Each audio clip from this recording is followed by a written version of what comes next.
Didampingi PJ Bupati Muba, Apriyadi, PJ Gubernur Sumatera Selatan, Agus Fatoni, meninjau kondisi banjir di Musi Banyuasin.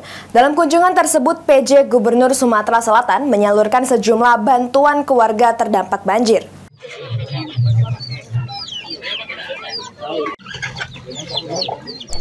Didampingi PJ Bupati Muba, Apriyadi, PJ Gubernur Agus Fatoni meninjau langsung kondisi banjir di Musi Banyuasin, tepatnya di Desa Tanjung Agung Barat, Kecamatan Lais, Muba. Dalam kunjungannya tersebut, PJ Gubernur Sumatera Selatan dan PJ Bupati Muba langsung mendatangi dan bertemu langsung warga yang rumahnya terendam banjir luapan Sungai Musi. Menurut Agus Fatoni, dirinya sudah meninjau langsung kondisi banjir di Muba dan Muara Enim, serta Musi Rawas. Dirinya berharap banjir di Sumsel akan segera berakhir. PJ Gubernur Sumatera Selatan Agus Fatoni memastikan bantuan kepada korban banjir bisa dimanfaatkan sebaik-baiknya. Hari ini saya langsung ke Muba setelah tadi dari Muratara dan dari Muara Enim.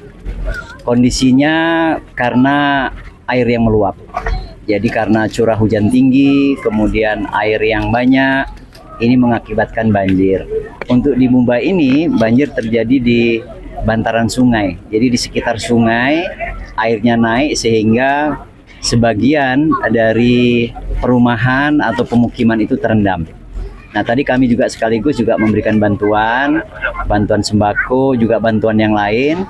Bantuan ini kita berikan sejak awal terjadinya bencana, terus-menerus kita kirim, dan hari ini juga kita serahkan secara simbolis. Baik, untuk yang pertama ini akan diserahkan kepada Pak Camat Lais dari Pak Gubernur, yaitu sembako sebanyak 500 paket sembako dari Bank Sumsel Bubble. Sementara itu, PJ Bupati Muba, Apriyadi, mengaku sangat berterima kasih atas perhatian pemerintah Provinsi Sumatera Selatan yang sudah langsung meninjau kondisi warga di Musi Banyuasin dengan menyerahkan sejumlah bantuan yang dibutuhkan masyarakat saat ini. Ya, alhamdulillah ya, hari ini mendampingi Pak Gubernur meninjau. Beliau sudah mengetahui kondisinya, kemudian membawa bantuan. Juga kami dari pemerintah kabupaten juga akan menindaklanjuti arahan Pak Gubernur, mendirikan pos kesehatan, memberikan bantuan, kemudian melaksanakan kegiatan tanggap darurat, dan yang terpenting menghimbau masyarakat agar sama-sama menjaga keselamatan, karena tidak menutup kemungkinan kita tidak menginginkan kejadian ini ada korban, terutama korban jiwa. Ya, barangkali ini ya. Ruzi Iskandar, PAL TV.